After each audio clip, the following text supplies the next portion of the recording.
자, 이제 오늘은 전도서입니다. 전도는 뭐 전도를 많이 하는 책인가 라고 생각할 수도 있지만 영어로는 이게 에클레시아, 죄송합니다. 이게 진짜 이 전도서가 제일 어렵습니다. 영어로 죄송합니다. 스테스. 그래서 이거 저도 학교 다닐 때 외울 때 진짜 어려워요. 에클레시아스테스. 그래서 이게 잘 안 외워지는데 이게 무슨 말이냐면은 우리 여러분 에클레시아라는 말 한 번쯤 들어보셨죠? 에클레시아 이게 뭐예요? 네, 교회를 뜻합니다. 그래서 헬라어 에클레시아는 말 그대로 교회, 즉 모이는 사람들의 모임, 그러니까 모이는 자들, 그러니까 부름받은 자들의 모임을 교회라고 그러는데 이 에클레시아스테스, 즉 이 전도서라는 말도 모이는 사람들, 즉 이 원래 히브리어의 제목은 코헬렛이라고 해가지고 모으는 자, 모이는 자예요. 그 뭘 모으는 겁니까? 예, 지혜를 모으는 자들. 그래서 이제 코헬렛, 히브리어로는 코헬렛, 그리고 영어로는 이 헬라어의 전통 에클레시아, 즉 교회 모으는 자. 그러니까 교회는 뭐냐면 모이는 사람들의 모임입니다. 어떤 사람들이 모이는 거예요? 예, 부름받은 사람들이 모이는 곳이 교회입니다. 오늘 여기에 지금 우리 성도님들이 이 겨울에 이 연말에 바쁘실 텐데 여기 지금 모여 있습니다. 왜 모여 있냐면 부름을 받았기 때문에 모여 있는 겁니다. 우리는 그냥 내가 왔다고 생각하지만 여기는 보이지 않는 초청장이 있습니다. 하나님은 우리에게 초청장을 보내셨어요. 모든 성도들에게 초청장을 보냈는데 초청장을 받았다고 해서 그 부름을 받았다고 해서 다 오는 게 아닌 것 같아요. 초청장을 받고 거기에 순종한 자들이 모여 있는 곳이 교회입니다. 여러분 그 개념을 꼭 기억하셔야 됩니다. 그래서 전도서는 전도를 하는 책이라기보다는 코헬렛, 즉 모아놓은 것, 지혜를 모아놓은 책이라고 하면 됩니다. 자, 그러면은 도대체 이 에클레시아스테스, 다시 써야겠다 이거 아무래도 죄송합니다. 네. 이 전도서는 도대체 무슨 지혜를 모아놓은 책일까요? 무슨 지혜를 모아놓은 책일까요? 네. 우리가 아까 읽은 본문에 나와 있는 것처럼 전도서 말씀이 허무한데 또 허무하다라고 하면서 시작됩니다. 그러니까 이 전도서는 무슨 지혜를 모아놓은 책이냐면 허무하지 않는 방법을 모아놓은 책이 전도서입니다. 여러분 인생을 살면요 정상에 올라가면 올라갈수록 허무하다고 합니다. 정상에 안 올라가서 잘 모르겠지만 그러니까 정상에 올라갈수록 허무하니까 그 재벌들이 돈을 평생 죽을 때까지 다 쓰지도 못한 돈을 모은데도 또 모아야 돼요. 왜? 정상에 올라가면 올라갈수록 허무한 겁니다. 여러분 그 멀쩡한 정말 유명한 사람들이 왜 목숨을 스스로 끊기도 하고 또 막 이상한 행동을 하기도 하고 그럴까요? 네, 우리가 생각할 때는 이 정도만 되면 얼마나 좋을까 그러는데 올라가면 올라갈수록 가지면 가질수록 이루면 이룰수록 그 허무함을 극복할 방법이 없습니다. 허무함은 나이를 먹으면서 그것이 극대화됩니다. 20대 때는 그렇게 허무하지 않아요. 30대 때 살만합니다. 근데 이제 40대가 넘고 이제 50대가 넘으면 갑자기 이제 병원을 가도 가기가 무서워요. 의사를 만나는 게 무섭기 시작합니다. 왜냐하면 뭐 꼭 가면 하나씩 안 좋다고 얘기를 해요. 그러니까 이제 가기가 무서워지는 순간부터 내가 지금까지 뭘 했지 하는 생각이 듭니다. 그래서 이 허무함은요, 이거는 누구도 막을 수 없는 정말 무서운 마귀가 쓰는 도구 중에 하나입니다. 제가 예전에 이제 저 개인적으로는 바둑을 좋아해서 이 바둑은 진짜 우리 이 대한민국 사람을 위해서 만들어 놓은 게 저는 바둑이라고 생각하는 사람입니다. 그러니까 이제 일본에는 이 진짜 말 그대로 우리가 잘 아는 토요토미 히데요시, 도쿠가와 이에야스부터 시작해서 바둑을 최고의 어떤 이 사무라이들의 어떤 그 정신을 실현한다 해가지고 하여튼 바둑에다가 인베스트를 엄청 했습니다. 그래서 일본 바둑은 아주 그냥 세계적인 정상급 바둑이고요. 중국도 바둑이 대단합니다. 등소평 이후에 등소평이 바둑을 좋아해서 이 정말 엄청난 돈을 써가지고 그래서 이 양대 산맥, 일본과 중국 이 양 바둑이 이렇게 있습니다. 근데 거기에 진짜 우리 대한민국에 우리가 한 번쯤 들어봤을 조은현이라고 하는 이제 유명한 바둑 기사가 있는데 이게 이제 응시배라고 그러죠. 응시배, 응창기라고 하는 대만에 정말 부자가 있었는데 이 응창배 씨가 이제 성이 응시입니다. 그래서 응시배인데 우리 이 응창배 씨가 돈은 많은데 자기 고향이 중국이에요. 정말 거길 너무 가고 싶어. 중국에 갈 방법이 없습니다. 80년대 중국에 갈 방법이 없으니까 어떻게 했냐면 상금을 1등한테 40만 불짜리 상금을, 그때 윈블던 테니스가 18만 불이었대요. 그때 윈블던 테니스 대회 1등이 18만 불인데 40만 불의 상금을 걸고 1등하는 바둑 기사에게 체크로 써서 바로 주겠다 해가지고 한국, 중국, 일본, 호주 뭐 이래가지고 이제 바둑 올림픽이 드디어 열린 겁니다. 1988년도에. 그래가지고 우리 한국 사람은 딱 시드가 하나 배정됐어요. 거기에 이제 우리 조은현 기사가 가서 뭐 아무도 한국이란 나라가 바둑을 한다는 것도 모르는 그 시절이었습니다. 근데 이 한국 바둑은 좀 무서운 바둑입니다. 미친 듯이 공격하면서 무리수를 계속 둬요. 그러니까 이렇게 정석대로 배운 사람들한테는 이게 말이 안 되는 겁니다. 그러니까 무리수를 계속 두면서 하니까 이 조은현이라는 사람한테 결국에는 모든 당시 바둑 프로 기사들이 다 지고 결국에는 첫 번째 응시배 바둑 대회에서 이 정말 30대 조은현 기사가 이제 1등을 했습니다. 제가 왜 이 얘기를 길게 했느냐 하면은 자기가 인생에서 바둑 기사가 40만 불, 88년도에 40만 불짜리 체크를 받았습니다.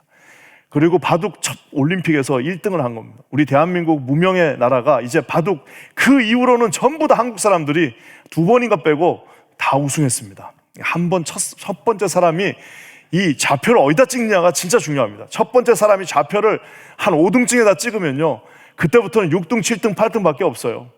첫 번째 사람이 좌표를 1등에다 딱 찍으니까, 여러분 리더십에서 좌표를 맨 위에다 찍으니까 밑에 사람들 따라올 수 있는 건데, 리더십이 그냥 정신이 없고 이래가지고 좌표를 저 밑에다 찍어버리면 절대 그 이상을 넘을 수 없습니다. 하여튼 중요한 거는 첫 번째 기사였던 조은현이 1등을 했습니다.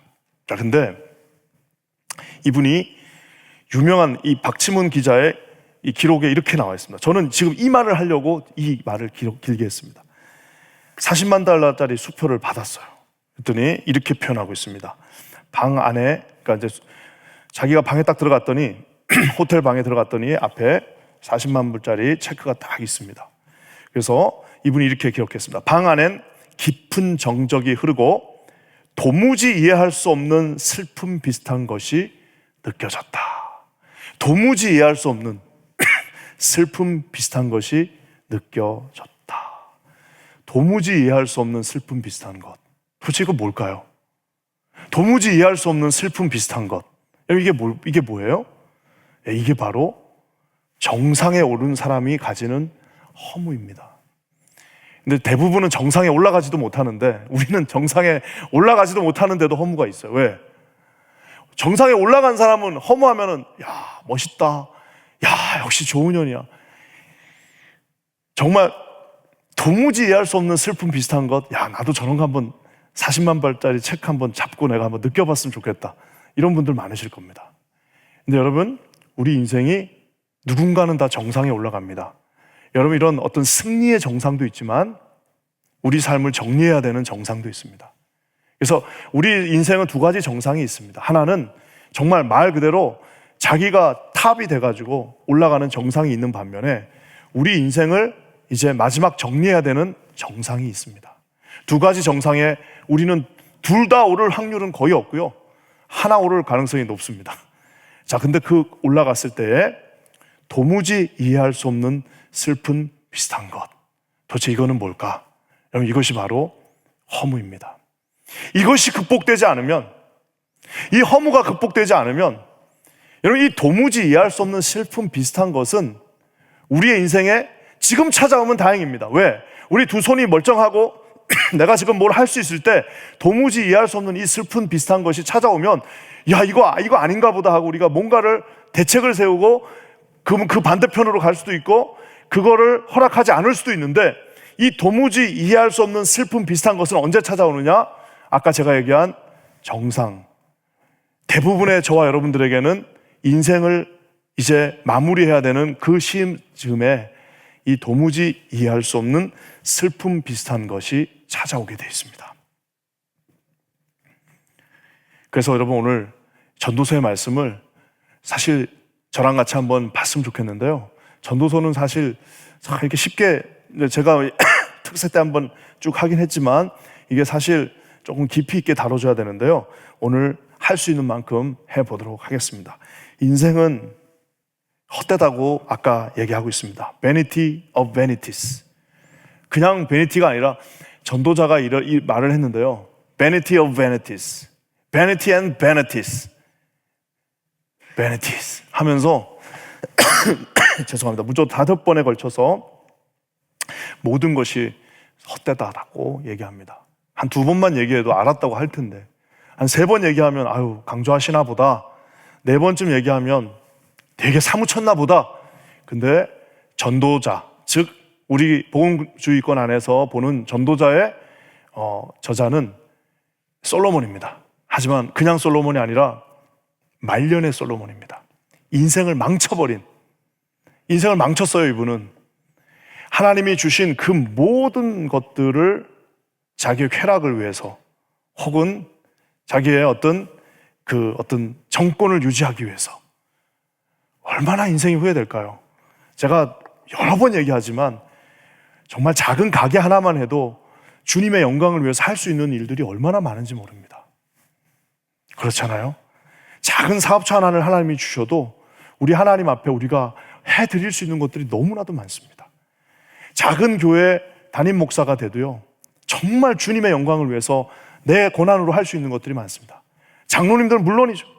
여러분 장로님이 한 번 되면 7년 동안 사인을 할 수 있는 권한이 있습니다. 얼마나 많은 일들을 주를 위하여, 정말 하나님을 위하여 할 수 있는지 모릅니다. 근데 솔로몬에게는 이런 하나의 작은 고난이 아니라 이스라엘 역사상 최고로 많은 모든 축복들이 그의 손에 주어졌습니다. 그가 인생을 다 살았는데 와 보니까 아까 뭐예요? 도무지 이해할 수 없는 슬픔 비슷한 것을 만나게 된 것입니다. 그래서 그가 시작 자체를 어떻게 합니까? 다 헛되다라고 하면서 그가 이렇게 말을 하는 겁니다. 도대체 이 헛되다는 말, 이게 제가 이제 전도서 강의를 했기 때문에 한두 번 겹치기도 하지만 헛되다는 저 말은 헤벨입니다. 히브리어로 하벨 혹은 헤벨입니다. 이 헤벨은 2가지의 커다란 의미가 있습니다. 헤벨에 2가지 큰 의미가 있는데 하나는 호흡입니다.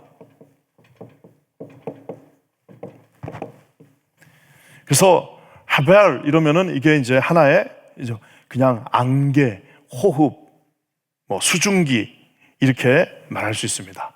우리 이제 안개 하면 우리 한국에는 김승욱 작가라고 정말 우리 젊음의 아이콘입니다. 이제 연세가 많이 드셨지만 김승욱 작가가 자신의 소설 무진기행에서 이 안개라는 것, 잡힐 듯 잡히지 않는다, 유명한 표현을 했습니다. 손으로 잡았는데 없어. 그게 안개예요. 이게 헤벨입니다. 손으로 잡았는데 없어. 자기는 평생 그것을 손으로 잡았다고 생각했는데 손을 펴보니까 아무것도 없는 겁니다. 그거를 아까 어디서 느껴야 되는 거예요? 지금 빨리 우리가 깨달으면 다행인데 정상에서 느낀다고 그랬습니다. 그 정상은 이제는 올라갔기 때문에 떨어지는 거는 삽시간 아무것도 할 수 없는 그 정상에서 손에 분명히 내가 그거를 잡으려고 여기까지 왔는데 나 보니까 아무것도 없는 것을 발견하게 됩니다. 호흡이라는 거는요, 정말 대단합니다. 우리 예전에 이재철 목사님이 한번 예전에 말씀하셨던 건데요. 그분의 표현입니다. 요 코끝에서 호흡이 멈추면, 요 코끝에서 호흡이 멈추면, 그럼 이제 끝나는 거잖아요. 그래서 나는 이제 그 책을 읽고 그 표현이 도대체 뭔 말인가, 나 뭘 알지를 못했는데, 제가 우리 교회 부임하기 얼마 전에 정말 그런 체험을 했습니다. 제가 섬겼던 제 부서에 어떤 형제님의 어머님이 소천하시면서 제가 정말 그 마지막을 지키는 그런 정말 영광스러운 시간을 제가 좀 가졌습니다. 워낙 신앙이 좋으시고 워낙 정말 기도하시는 분이셨고, 정말 이제 독자 아들 하나 있는데 며느리 데리고, 며느리 이제 될 사람이죠. 결혼식 얼마 앞두고 제가 거기에 임종을 지켰습니다. 어머니가 손을 잡고 있었습니다. 제 손을 잡고 있었는데 손을 잡고 계시다가 저한테 뭐라고 말씀하셨습니다.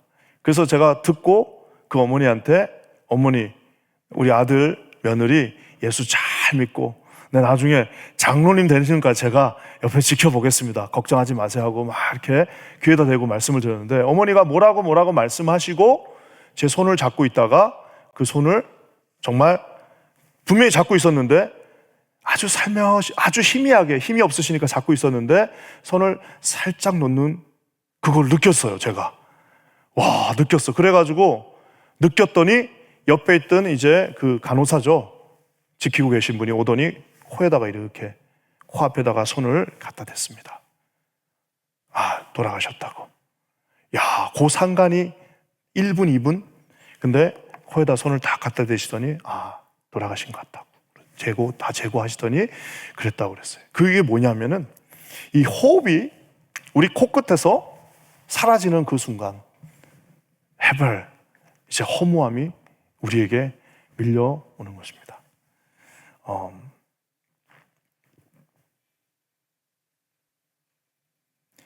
그 해별이 아까 그 김승욱 작가의 표현에 의하면 사람들을 떼어놓았다 그러죠. 그러니까 여기에서 지금 이렇게 숨이 나오면 살아있는 거고, 요게 딱 끝이 나면 끝이 나는 건데, 해벨, 즉 이 헛됨은 이 호흡이라는 겁니다. 그 말은 뭐예요? 요게 사라지는 순간 그냥 다 끝나는 겁니다. 정말 죄송하지만 아무리 우리가 대단한 일을 하고 대단한 거를 하고 엄청나게 대단한데 호흡이 마치면은 끝이 나는 겁니다. 만약에 우리에게 예수 그리스도가 없다면, 부활의 소망 대신 주님이 없으시다면 우리 인생은 정말 허무할 수밖에. 어떻게 열심히 합니까? 조금 있으면 그냥 다 끝나는데. 또 한 가지, 헤벨은 또 다른 한 가지를 말하는데, 그것은 말 그대로 죽음입니다. 헤벨의 단어가 창세기 4장 2절에도 나온다고 예전에 강의할 때 한번 얘기했습니다. 창세기 4장 2절에 헤벨이 왜 나오느냐? 아벨이라는 이름으로 나옵니다. 젊은 나이에 형에게 맞아 죽은 그 아벨을 히브리어로 발음하면 하벨, 그냥 이렇게 됩니다. 그래서 결국에는 헤벨, 아벨 똑같은 말인데, 그 말은 뭐냐면 허무하게 정말 자기의 인생을 형으로부터 빼앗겨버린 그 아벨을 우리가 헤벨이라고도 할 수 있습니다. 학교 다닐 때, 고등학교 때, 모르겠어요. 이게 진짜 목사가 되려고 그랬는지 저랑 가장 친했던 친구 한 명이 정순기라고, 참 그 대학을 진학하고 대학 진학을 이제 가기 직전에 이제 천국에 갔습니다. 그래가지고 너무 마음이 아팠는데 그 어머니가 막 이제 힘들어하는 모습을 봤고, 근데 제가 그 대우조선소에 있던 병원이었는데 그 어머니와 함께 그거를 확인하러 간 그 시간이 있었습니다. 근데 이게 뭐냐면 말 그대로 자는 것 같아요. 내 친구가 19살짜리 친구가 잠을 자는 것 같습니다. 그렇지만 그것은 헤벨, 즉 그에게는 생명이 없는 것입니다. 사랑하는 성도 여러분, 우리가 이 전도자가 이제 아는 거예요. 내 날이 얼마 남지 않았구나. 나는 이제 죽음이라는 것을 내가 이제 언젠가는 맞이해야 되겠구나. 우리 인생에서 유일하게 확실한 거는 우리가 죽는다는 사실 말고는 확실한 게 하나도 없습니다. 내가 어떻게 될지 아무도. 오늘 내 친구 목사님이 자기 딸 어디 대학에 붙었다고 해가지고 얼마나 신이 나가지고 기뻤는지, 그렇지만 그 아이의 인생이 어떻게 펼쳐질지는 아무도 모릅니다. 그렇기 때문에 우리에게 확실한 거는 아무것도 없어요. 우리 삶이 어떻게 갈지, 우리 자녀들이 어떤 삶을 살지, 내가 오늘 이후에 어떤 인생을 살게 될지는 아무것도 알지 못하지만 명확하게, 정확하게, 예외 없이 100% 확실한 게 있습니다. 그것은 뭐냐면 오늘 여기에 앉아있는 저와 여러분들은 한 40년?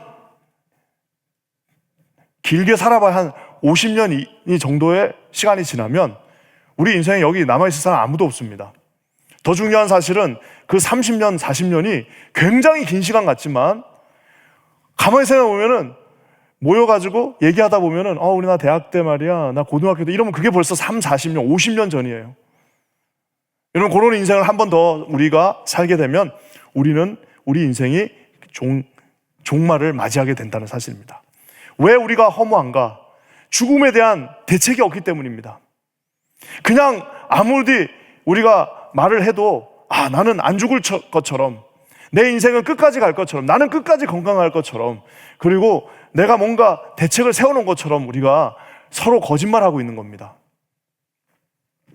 그게 아니라 영혼을 인지하는 인간에게, 우리 뇌는 하나님이 너무 잘 만들어 놨기 때문에 우리의 영혼과 뇌는 우리의 인생이 어느 순간이 가면 끝이 난다는 사실을 우리 뇌는 너무나도 잘 알고 있습니다.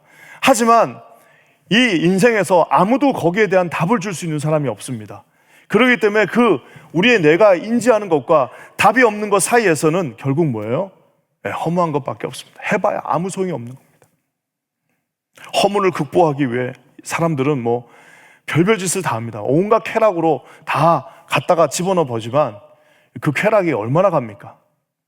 아무런 의미 없는, 잠깐 긁어주는, 추워 죽겠는데 정말 이 언발에 오줌을 눈다고 아무런 의미 없는 그 잠시의 쾌락을 위해서 한번 이것을 우리가 잊어보려고도 노력합니다. 하지만 이 두 가지, 호흡이 끝이 난다는 것, 죽음이 기다리고 있다는 사실, 그 두 가지 사실을 나는 저거하고 신경을 안 쓰고 나는 내 인생 멋지게 살겠다 그러는데, 저도 그런 사람들 진짜 많이 봤습니다. 제 친구들 중에도 개똥철학이라고 그러죠. 속이 그냥 책 한 권 읽고 나서 지가 무슨 대단한 철학자가 된 것 마냥 나는 니체가 말한 것처럼 죽음을 향하여 난 서서히 멋있게 걸어가리라. 맨날 나한테 그렇게 얘기했던 친구 하나 있어요. 죽음을 향하여 나는 니네들처럼, 기독교인들처럼 구차하게 그렇게 안 하고 난 서서히 걸어갈 거야. 그거 다 젊은 시절 때, 죽음하고 거리가 멀었을 때 할 수 있는 말이지, 막상 여러분 자기 인생에서 쉽지 않은 인생을 맞이하게 되면 거기를 서서히 유유히 멋있게 걸어갈 수 있는 사람은 인간의 모습 속에는 찾아볼 수가 없습니다. 사랑하는 성도 여러분, 그래서 죽음은 이렇게 전도서의 첫 장을 열면서 우리에게 커다란 물음표를 남깁니다. 자, 그렇다면 우리는 도대체 이 헤벨, 도대체 이걸 어떻게 극복해야 될까요? 어떻게 이걸 극복해야 될까요? 제가 오늘 한 3가지로 한번 살펴봤습니다. 이 헤벨을 극복할 수 있는 3가지 방법이 있습니다. 그것은 뭐냐면은 그냥 이 전도서에 나와 있는 말입니다. 그리고 우리가 이미 전도서를 강의하면서 어디간 한번 거쳐갔던 말들인데요, 헛되지 않은 3가지가 있습니다. 절대 없어지지 않는 이 3가지가 있는데, 이 3가지를 우리가 붙잡으면 저 헤벨, 저거를 우리가 극복할 수가 있습니다. 첫 번째는 뭐냐면은 우리 전도서 1장 9절 말씀 한번 다 같이 한번 읽어보겠습니다. 시작. 해 아래 새 것이 없다. 해 아래는 이렇게 해가 쨍쨍 비치고 있으면요, 이 해가 이렇게 쨍쨍쨍쨍 비치고 있으면은 이 해 아래는 이 under the sea가 아니라 under the sun 안에는 새로운 게 아무것도 없어요. 다 해 아래는 새 것이 없어요. 즉 뭐예요? 다 헛된 거예요. 다 헛된 것입니다. 자, 그렇다면은 헛되지 않으려면 어떻게 해야 되는 거예요?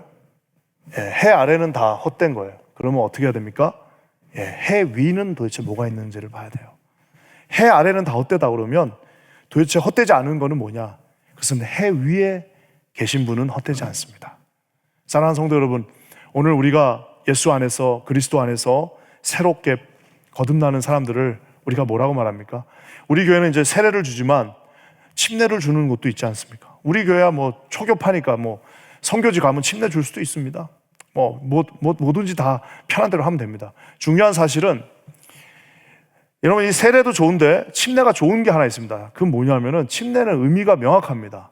뭐냐면 이거는 침례를 보통 어떻게 주냐면은 목사들이 이렇게 코를 잡게 합니다. 이렇게 코를 이렇게 잡아요. 그러면 목사님들이 뒤에서 이렇게 딱 하고 이 사람을 물에다 집어넣습니다. 집어넣고 이제 꺼내는 거예요. 그러니까 이제 예전에 내가 아는 그 형제님은 자기 죄를 너무 많이 졌으니까 자기는 두 번 넣어달래.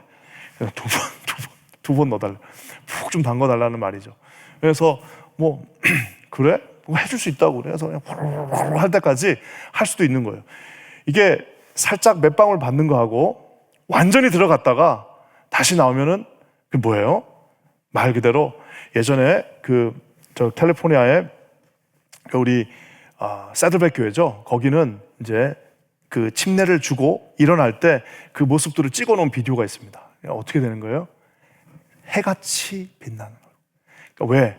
저기 나와 있는 것처럼 그리스도 안에 있으면 해 아래에 있지 않고 이제는 새로운 피조물이라.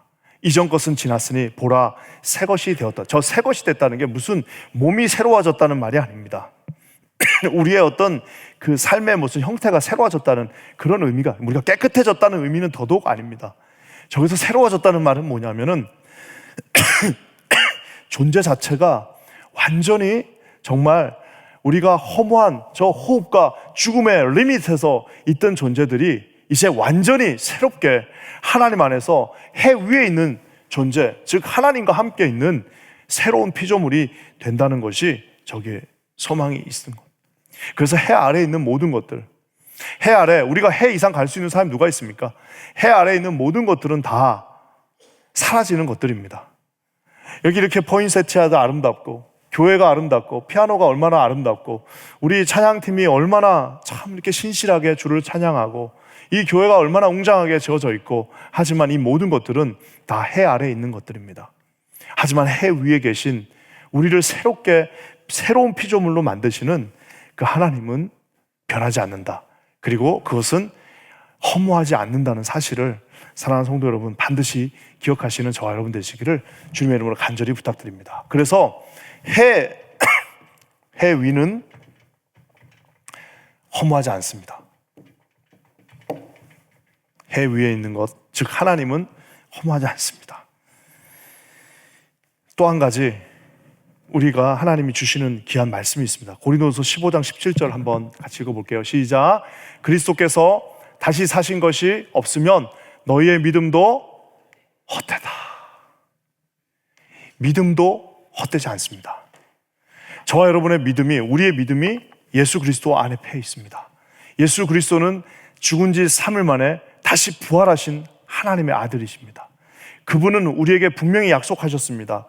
주님이 다시 산 것처럼 내가 너희들도 새 생명, 영원한 생명, 하나님과 함께 동행하는 생명을 주시겠다라고 말씀하고 계셨습니다. 그렇기 때문에 우리가 주님을 믿는 그 믿음이 없으면 그것은 다 헛된 일입니다.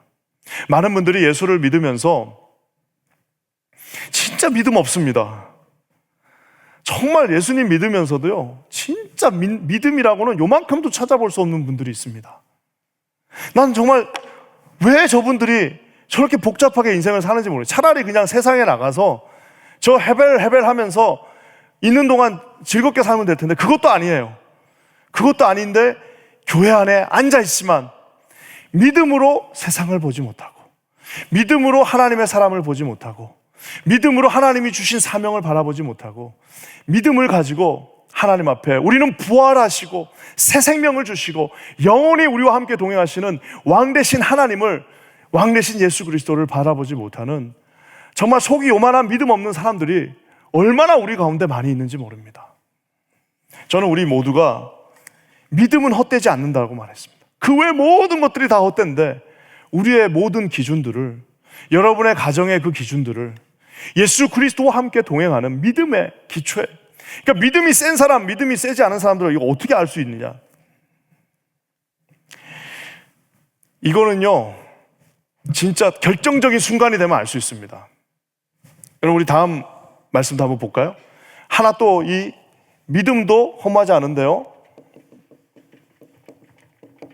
허무하지 않습니다. 자, 근데 또 허무하지 않은 게 있는데 그것은 하나님 주신 사명, 즉 사역, 우리에게 주신, 하나님 주시는 그 타스크라고 그러죠. 영어로는.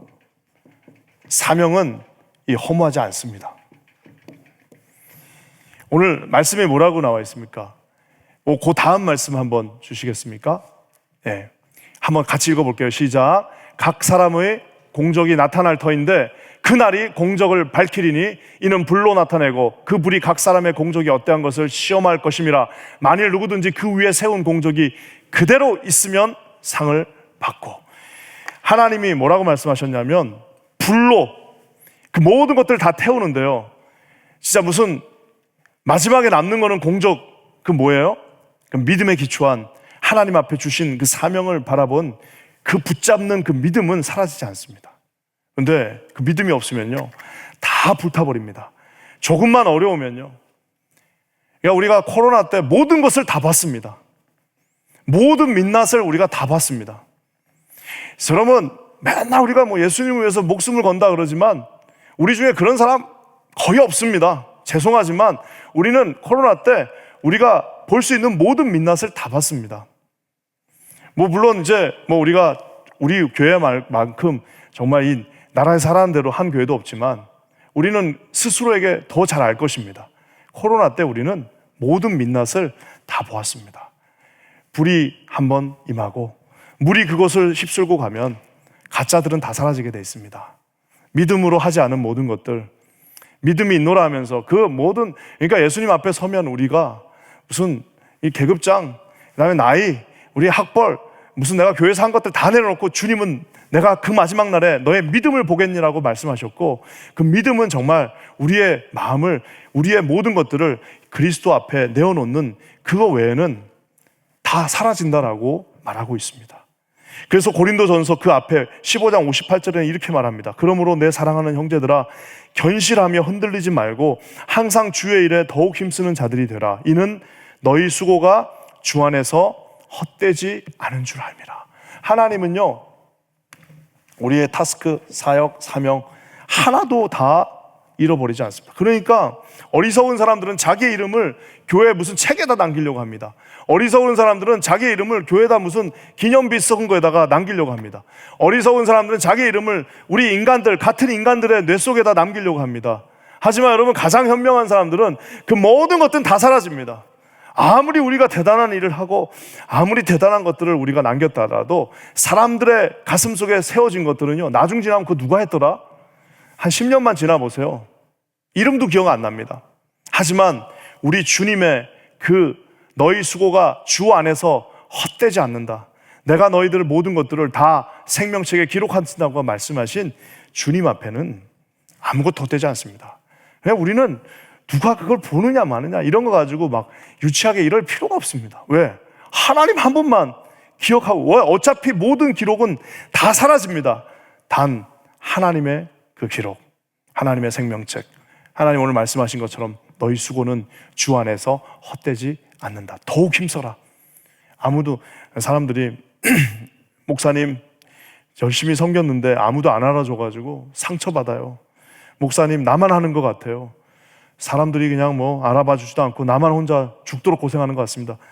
사실상 여러분, 오늘 주님이 말씀하십니다. 흔들리지 말고 항상 주의 일에 그냥 힘쓰는 게 아니라 지금보다 더 힘쓰는 사람이 되라. 왜냐? 그 수고는 헛되지 않고 그 모든 기록은 주님이 알고 계시다라고 말하고 있습니다. 사랑하는 성도 여러분, 세상의 모든 것들이 다 헛되다라고 말합니다. 해 위에 계신 우리 하나님 헛되지 않습니다. 예수 그리스도를 우리가 믿는 그 믿음, 우리를 영원한 천국으로 인도하게 할 것입니다. 우리에게 부활의 확신을 주십니다. 여러분, 우리가 주님을 사랑해서 하는 사명과 사역들과 하나님을 향해서 하는 우리 그런 정말 아름다운 손길들, 가장 어리석은 사람들은 그거 뭐 아무도 안 알아준다라고 해서 그걸 중단하는 분들도 있습니다. 그러니까 뭐예요? 사람들이 보는 거를 자기 인생의 모든 기준으로 삼은 분들도 있습니다. 사람들로부터 인정받는 거. 하지만 여러분, 아무 소용없습니다. 가장 중요한 것은 주 안에서 헛되지 않는다라는 것, 여러분 반드시 기억하시고 주님 앞에 서시는 저와 여러분 되시기를 주님의 이름으로 간절히 부탁드립니다. 오늘 이 두 가지와 함께 사실 해발을 극복하는 가장 큰 두 축이 있습니다. 하나는 죽음에 대한 것에 대한 극복이고요. 또 한 가지는 재물에 대한 극복인데요. 제가 오늘은 시간이 부족하기 때문에 이 재물에 대한 거는 좀 나중에 제가 하도록 하겠습니다. 하지만 이 인생을 이 전도서의 기자는 정말 잘 나눠놨습니다. 이 정말 3장 1절부터 8장은 정말 놀라울 정도로 그 기준과 이 밸런스와 시적인 표현이 너무나도 아름다운데요. 여기에 나와 있는 각 절마다 4가지 때를, 타이밍을 7가지 형태로 이렇게 구분해 놨습니다. 참 읽고 있으면은 역시 성경은 성경이다라고 밖에 할 수 없는데요. 한번 우리 조금 길지만 같이 한번 읽어볼게요. 3장 1절부터 8절인데요. 저랑 같이 한번 읽겠습니다. 시작. 범사에 기한이 있고 천하만사가 다 때가 있나니 날 때가 있고 죽을 때가 있으며 심을 때가 있고 심은 것을 뽑을 때가 있으며 죽을 때가 있고 치료할 때가 있으며 헐 때가 있고 세울 때가 있으며 울 때가 있고 웃을 때가 있으며 슬퍼할 때가 있고 춤출 때가 있으며 돌을 번져 버릴 때가 있고 돌을 거둘 때가 있으며 안을 때가 있고 앉는 일을 멀리 할 때가 있으며 찾을 때가 있고 잃을 때가 있으며 지킬 때가 있고 버릴 때가 있으며 찢을 때가 있고 꿰맬 때가 있으며 잠잠할 때가 있고 말할 때가 있으며 사랑할 때가 있고 미워할 때가 있으며 전쟁할 때가 있고 평화할 때가 있느니라. 이게 인간의 모든 시츄에이션들, 우리 인생에서 맞이하는 모든 것들을 다 적어놨습니다. 5절 같은 경우는 이게 조금 이게 어려운 말인데요. 한번 전꼴로 한번 넘겨주시면요. 5절에 돌을 던져버릴 때가 있고 돌을 거둘 때가 있잖아요. 저거는 무슨 표현인 것 같으세요? 저 좀 어렵잖아요. 돌멩이를 던지고 돌멩이를 받고 이런 표현으로 우리가 이해하기가 쉬운데요. 저거는 돌이라는 거는 이제 우리 많은 주석에서 그 히브리 산파가 바로가 명령을 내립니다. 가서 그 자리를 확인해라 할 때 저 자리라는 말이 돌입니다. 돌을 확인하라고 하고 남자면 죽이라 라고 말합니다. 돌이라는 표현은 우리 남성의 그 어떤 성적인 부분을 완곡하게 이렇게 표현해 놓은 겁니다. 그래서 돌을 던져버릴 때, 즉 이제 부인하고 같이 관계를 맺고 또 거기서 아이를 낳을 때가 있고 돌을 거둘 때가 있다라고 하는, 인생을 그냥 다 말하는 겁니다. 그러니까 그러고 나니까 그 다음 구절이 이해가 되죠. 안을 때가 있고 또 앉는 것을 멀리 할 때가 있다라고 이제 하는 겁니다. 그러면 찢을 때가 있고 이런 건 다 어려운 표현이지만 우리 인생에서 다 필요한 것들을 이제 말해주고 있는데요. 여기서 핵심이 있습니다. 그것은 뭐냐면, 이 모든 핵심은 뭐냐? 그 28가지의 때를 다 읽고 나면 우리가 느끼는 게 있습니다. 그건 뭐냐? 첫 번째, 모든 때, 타이밍, 이거는 하나님의 손에 있다는 겁니다. 그러니까 하나님이 그러니까 한마디로 말해서 제가 저기는 저렇게 우리가 할 수 있는 일이 없어요. 그러니까 우리가 할 수 있는 일이 우리 인생에서 없어요. 왜냐하면은 이 때를 우리가 정할 수 있는 게 어디 있습니까? 때를 정해놓고 우리가 우리 마음대로 할 수 있는 게 단 한 개도 없습니다. 우리가 대한민국에서 태어나고 싶어서 태어난 사람이 어디 있어요? 내가 우리 그 영어권 목회자들 보면 우리 아버지는 왜 이민을 안 오셔가지고, 그렇게 생각할 수 있잖아요. 그게 내 마음대로 됩니까? 우리가 우리 마음대로 이 때를 정할 수 있는 거는 단 하나도 없습니다. 날 때도 우리가 정할 수 없거니와 갈 때도 더더욱 정할 수 없습니다. 함께 우리 가족들이 같이 있는 때도 정할 수 없거니와 헤어지는 그때도 정할 수가 없습니다. 그러니까 인생은 우리가 우리 마음대로 우리가 할 수 있는 일이 없다라는 것을 인정하는 것이 인생의 첫 출발입니다. 그거를 내가 한번 내 마음대로 해보겠다고, 내 자식을 내가 한번 내 스타일대로 내 코스대로 한번 키워보겠다라고 다 포기하셨잖아요. 이미 하다 보니까 다 포기되셨잖아요. 그걸 포기 못하니까 자식하고도 싸우는, 그걸 포기 못하니까 그냥 서로 힘든 겁니다. 우리가 어차피 다 안 되는 거예요. 그 인생에서 내가 할 수 있는 일이 내가 할 수 있는 거는, 이거 진짜 옛날 찬송이지만 제가 가끔 기도하면서 합니다. 오직 내가 할 수 있는 것은 오직 감사와 기도, 이 두 가지밖에 없어요. 내가 할 수 있는 거는 감사하는 것과 기도하는 것밖에 없어요. 두 손을 높이 들고 주를 찬송하자. 내가 할 수 있는 것은 오직 감사와 기도. 두 손을 높이 들고 주를 찬송하세요. 진짜 짧은 찬양인데 저는 기도가 막힐 때마다, 인생이 힘들 때마다 그 찬양 많이 합니다. 왜냐하면 내가 할 수 있는 게 없다라는 것을 빨리 인정하는 것이 믿음입니다. 그 사람이 결코 연약하지 않습니다. 자기가 할 수 없기 때문에 하나님을 의지하게 돼 있습니다. 자기의 보이스를 낮추고 하나님께서 하시는 말씀을 듣는, 여러분, 우리 인생에서 내가 할 수 있는 타이밍, 때를 정할 수 있는 것이 단 한 개도 없다라는 것을 인정할 때 우리 하나님 앞에 좀 겸손해질 수 있습니다. 보면은 인격이 좋으신 분들이 있습니다. 그런 분들 다 어떤 분들이냐면, 내가 내 마음대로 내 인생을 주관할 수 없다는 것을 아시는 분들이, 자기가 자기 인생을 어떻게 할 수 없으니까 어떻게 된 거예요? 아량도 넓은 거고, 좀 불쌍한 사람들 보면 얘도 지 인생 지가 힘들어 함부로 못하는구나 라는 생각도 드는 거고, 이 모든 것들이 함께 갈 수 있다는 겁니다. 그렇기 때문에 하나님은 우리에게 이런 때를 주시는 분이시고 그 일을 이루시는, 성취하시는 여호와라는 표현을 하게 된다는 사실입니다. 또 한 가지 우리가 할 수 없는 일이 또 하나 있습니다. 그것은 뭐냐면 우리가 알 수 있는 게 없습니다. 3장 11절 말씀입니다. 한번 다 같이 한번 읽어볼게요. 시작. 하나님이 모든 것을 지으시되 때를 따라 아름답게 하셨고 또 사람들에게는 영혼을 사모하는 마음을 주셨느니라. 그러나 하나님이 하시는 일의 시종을 사람으로 측량할 수 없게 하셨도다.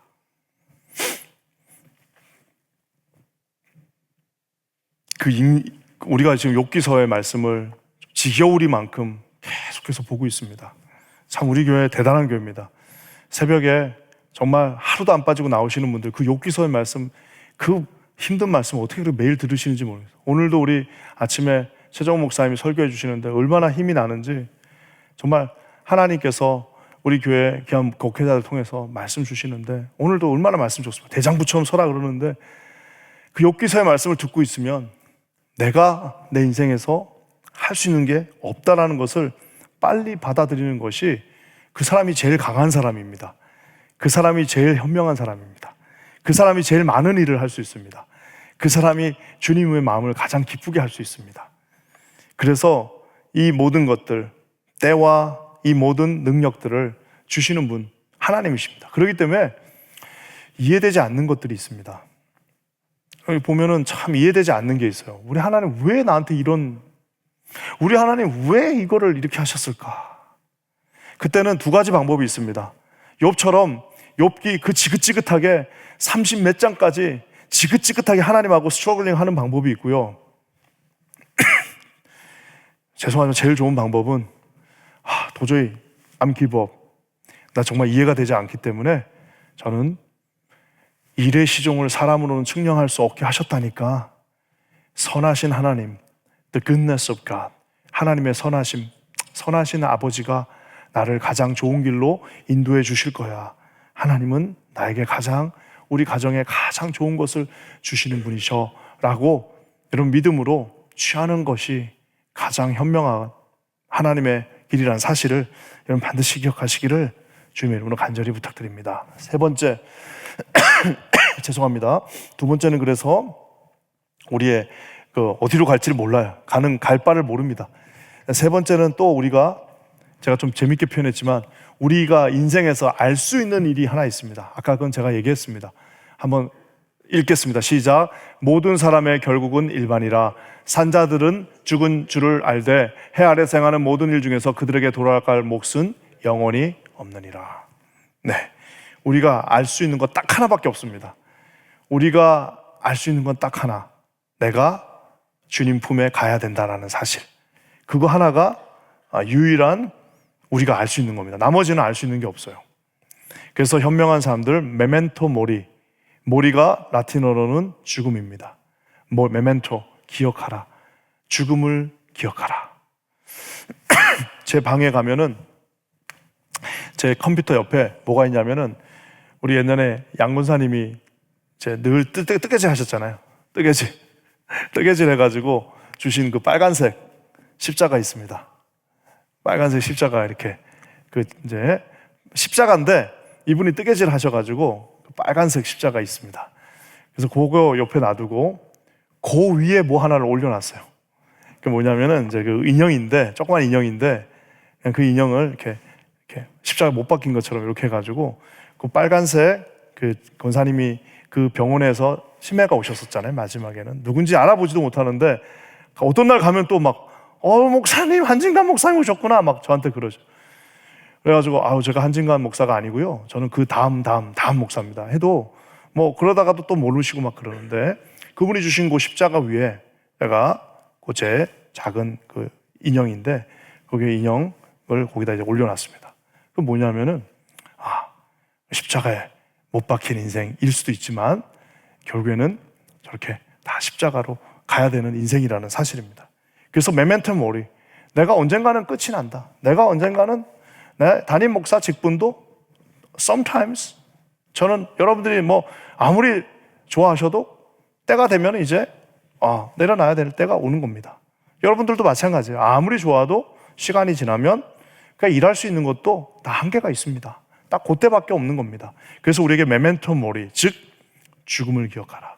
16세기부터 18세기의 모든 유럽의 중요한 초상화, 모든 중요한 초상화의 옆에, 초상화가 이렇게 있으면 초상화의 오른쪽 왼쪽 혹은 초상화가 있는 무슨 의자라든지 이런 데 보면은 반드시 들어가는 게 하나 있습니다. 그것은 뭐냐면 해골바가지.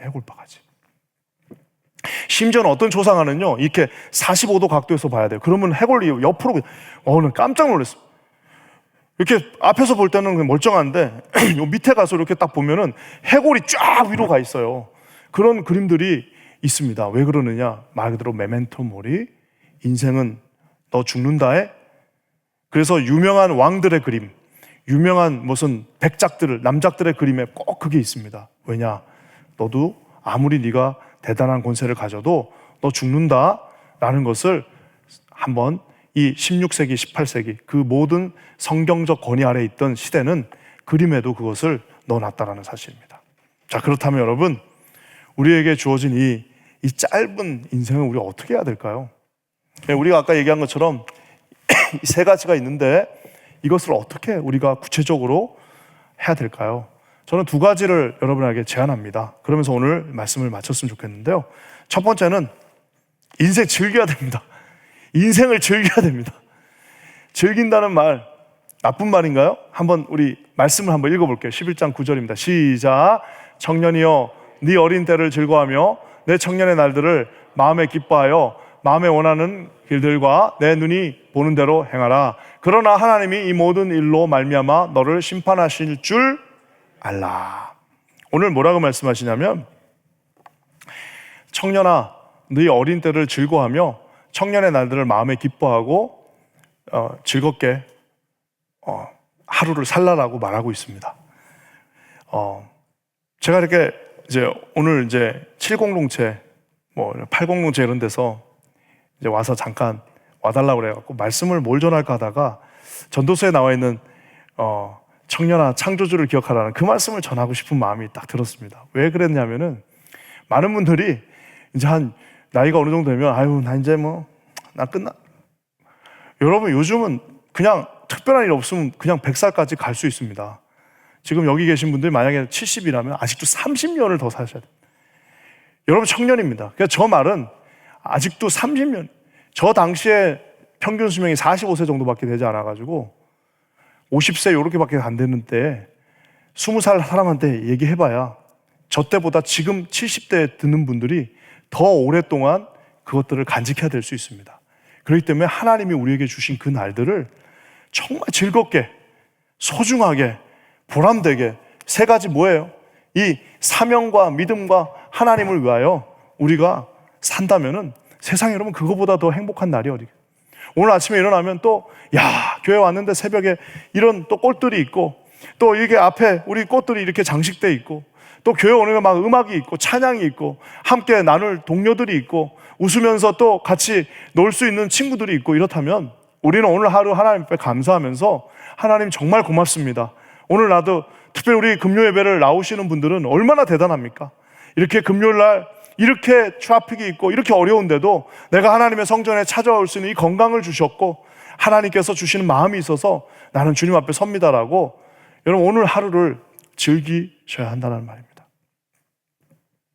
예수님도 자기 인생 무진장 즐기셨습니다. 누가복음 7장 34절에 이렇게 나와 있습니다. 한번 다 같이 읽어볼게요. 누가복음 7장 34절입니다. 시작. 인자는 와서 먹고 마시매 너희 말이 보라 먹기를 탐하고 포도주를 즐기는 사람이요 세리와 죄인의 친구로다 하니, 얼마나 드셨으면 얼마나 가서 포도주를 드시고 세리와 창기들 정말 그 옆에서 같이 어깨동무하고 하셨으면은 이거 무슨 세리와 창기의 친구다, 먹기를 탐한다고까지 주님의 별명을 만들어 버렸습니다. 주님은 그 인생 짧은 33년이었지만 저는 아주 그냥 신나게 즐기셨다라고 저는 믿습니다. 말 그대로 하나님이 주신 그 날들을 여러분 감사함으로 최선을 다해서 즐겁게 좀 웃으면서 그렇게 사실 수 있으면 좋을 것 같아요. 아침에 일어나셔서 나오실 때 야, 오늘 하루 하나님 주셨다, 나 또 신나게 살아야지 라고 여러분 다짐하시기 바랍니다. 한 가지 조건이 있습니다. 아까 말한 것처럼 심판받는다는 것은 기억하라는 겁니다. 그러니까 우리의 즐거움은 아까 이런 헤벨과 같은 이런 쾌락에 의존한, 없어질 것들, 그 쾌락에 의존한 그 즐거움이 아니라 주 안에서 우리가 함께 즐거워하는, 주 안에서 뭐가 제일 즐겁습니까? 성도들이 같이 모이고 순모임하고 우리가 같이 선교 가고 우리가 같이 후원하고 우리가 같이 돈 모아갖고 하나님의 일들을 이뤄나가는, 여러분 그것이 가장 즐거운 일 아니겠습니까? 교회가 이렇게 점점 성장해 가는 것들을 옆에서 이 시대에 볼 수 있는 교회가 몇 개나 있겠습니까? 하나님 우리에게 그 날들을 주셔서 감사하게 매주 성장하는 모습을 보여주시고, 우리 자녀들 세상과 역행하면서, 세상엔 아이들이 없다고 그러는데 아이들이 또 태어나주고 또 임신이 되고 하는 그 모든 모습들을 보면서 여러분 오늘 하루 하나님 앞에 즐거워하시, 까르페 디엠이라고 그러죠. 오늘을 즐겨라, 오늘 하루를 즐겁게 사시는 저와 여러분 되시길 바랍니다. 또 한 가지, 자, 즐겁게 살 건 즐겁게 사는데 어떻게 즐겨야 되냐면은, 이왕 즐길 거는요 제대로 좀 즐기셔야 됩니다. 우리 전도서 12장 1절 또 7절 8절 말씀 한번 다시 한번 읽겠습니다. 시작. 너는 청년의 때에 너의 창조주를 기억하라. 곧 공고한 날이 이르기 전에, 나는 아무 낙이 없다고 할 해들이 가깝기 전에, 흙은 여전히 땅으로 돌아가고 영은 그것을 주신 하나님께로 돌아가기 전에 기억하라. 전도자가 이르되 헛되고 모든 것이 헛되도다. 중요한 건 뭐냐면, 제발 그거 다 잃어버리기 전에, 제발 노는 것도요 건강할 때, 그리고 하나님 앞에 오늘 하루를 즐기는 것도 가지고 있을 때, 내 손에 가지고 있을 때 하나님 앞에 제대로 즐기라고 말하고 있습니다. 우리는 우리가 하나님이 주시는 것들을 가지고 우리는 충분히 품위 있게, 우리 인생을 아름답게, 우리 인생을 격조 있게 하나님 앞에 드리며 사람들로부터 존경받을 수 있습니다. 저는 그 인생이 생각보다 많지 않아요. 그러니까 어떻게 해야 됩니까? 어떻게 해야 되는 거예요? 흙은 여전히 땅으로 돌아가기 전에 기억해야 됩니다. 공고한 날이 이르기 전에 다 주신 것들 다 이제 놓치고, 나이가 먹으니까 이제는 돈을 억만금을 갖다 줘도 이제는 뭐 할 수 있는 게 없어요. 돈도 여러분 아무나 쓰는 게 아닙니다. 돈도 여러분, 재정도요 하나님께서 주셨을 때 적절하게, 명확하게, 확실하게, 화끈하게 써야지 그거를 우리가 그냥 가지고 있을 수 없습니다. 왜냐하면은 여러분 재밌는 편 하나 있습니다. 아까 제가 얘기한 것처럼 이 전도서는 사실상 죽음과 재물에 대한 이야기입니다. 근데 제가 오늘 재물은 다 삭제했다고 그래서 워낙 시간이 많이 없기 때문에. 근데 여러분 재밌는 편 하나 있습니다. 11장 1절 한번 읽어볼까요? 다 같이 읽을게요. 시작. 너는 네 떡을 물 위에 던져라. 여러 날 후에 도로 찾으리라. 이런 말이 있는지 모르셨죠? 전도서에 이런 말이 있어요. 이 말의 뜻이 뭘까요? 무슨 뜻일 것 같아요? 하나님이 주시는 축복은요, 잘 기억하세요. 우물물입니다. 무슨 다라이에 있는 물이 아니에요. 통에 있는 물이 아닙니다. 통에 있는 물은 어떻게 해야 돼요? 퍼내면 어떻게 됩니까? 없어져요. 그러니까 자기가 퍼낸 만큼 없어지는 겁니다. 아무리 10톤짜리 큰 물통을 가지고 있어도 오늘 만약에 내가 1톤 퍼내면 이제 9톤밖에 안 남는 거예요. 자, 근데 하나님이 주시는 이 축복들은 이런 무슨 탱크에 있는 그런 축복이 아니라 비록 작은 셈이지만 퍼내면 퍼낼수록 계속해서 끊임없이 채워주시는 주님의 축복이라는 사실입니다. 저 말씀 한번 잘 기억해 보세요. 너는 내 떡이 얼마나 먹고 싶어요. 얼마나 자기 떡 먹고 싶어요. 얼마나 이 떡 가지고 내가 영원히 살고 싶어요. 근데 물에 던져라. 아이고 한번 주님을 믿고 한번 던져봐라. 그럼 어떻게 해요? 좀 지나면 다시 돌아온다. 그 똑같은 떡은 아니어도 어쩌면 더 좋은 떡으로, 어쩌면 더 싱싱한 떡으로, 어쩌면 더 깨끗한 떡으로 다시 돌아온다라고 말하고 있습니다. 사랑하는 성도 여러분, 공고한 날이 이르기 전에 우리의 젊음과 우리가 이렇게 힘쓸 수 있는 거, 또 우리가 나와서 뭐 봉사하고 이런 거요. 공고한 날이 옵니다. 근데 그 중요한 사실은 그 날이 언제 오는지를 아무도 모르는 거예요. 건강하다고 늦게 오는 게 아니고 젊다고 더 오래 남아있는 게 아니라 순서 없이 찾아오는 그 공고한 날이 오기 전에 사랑하는 성도 여러분, 주님 하나님을 위한 일, 믿음의 일들, 사명의 일들, 이런 것들은 절대로 하나도 사라지지 않습니다.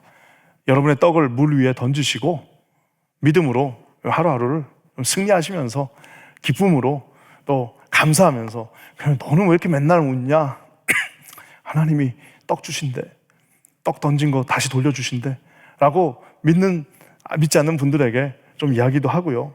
그리고 밥을, 저는 절대로 제 원칙 중에 하나가, 누구 만나면 절대로 제가 무조건 어떻게 해서든지, 이제 성도님들한테는 내가 그렇게 쉽지가 않네요. 하도 그냥 우리 더 세신 분들 여기 계시지만 내가 목사님들 만나거나 이러면 절대 제가 옛날부터 꼭 제가 삽니다. 왜냐하면은 난 그거의 축복이라고 믿는 사람이에요. 해도 우리 교회가 해야 되고요.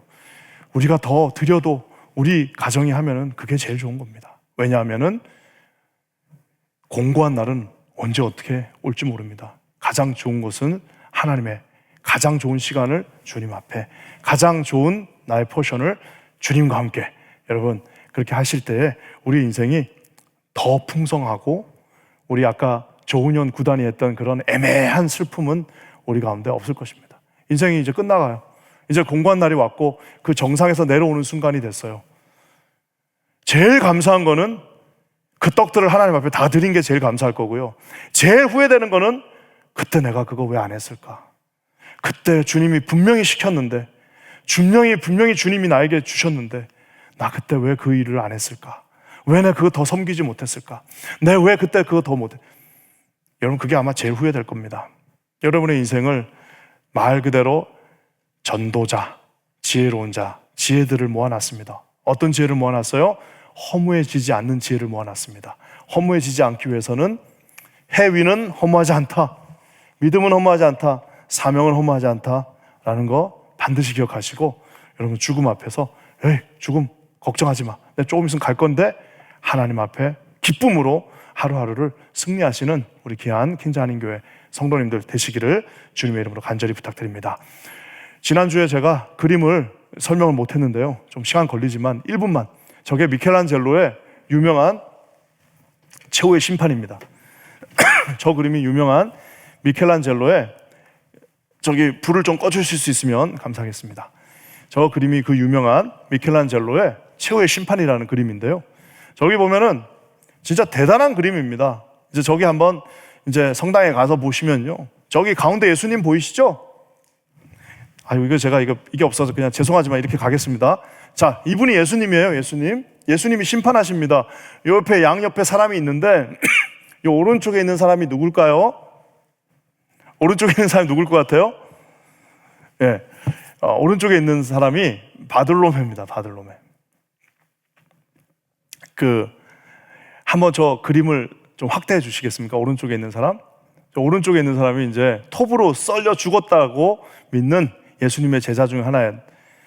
그래서 이 톱으로 쓸려 죽었기 때문에 저 사람이 이제 하나님 앞에 최후의 심판날, 이 칼로 누가 나를 죽였습니다 하면서 이제 뭐 껍데기가 벗겨졌다나 그래가지고 껍데기 벗겼습니다 하면서 이렇게 내가 죽었습니다라고 말하고 계신데요, 저분이 옆에 뭐 이렇게 가방 같은 거 하나 들고 있잖아요.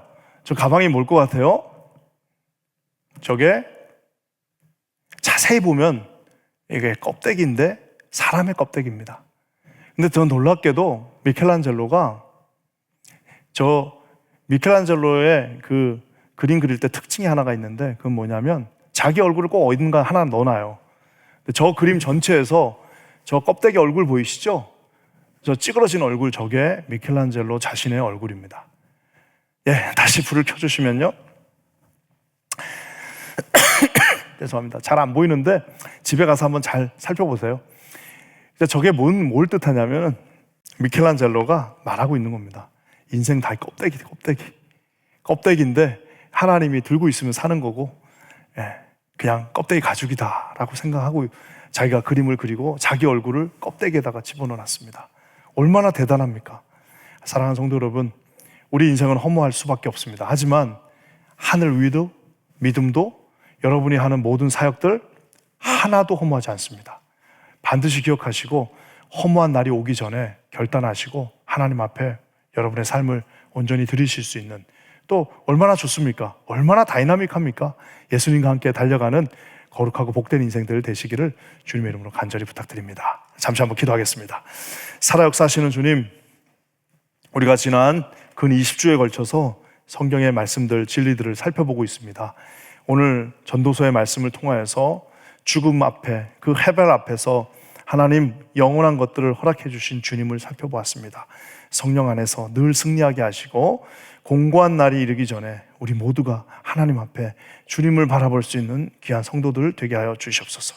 놀라운 일을 이루실 주를 찬송하며 예수님의 이름으로 간절히 기도합니다.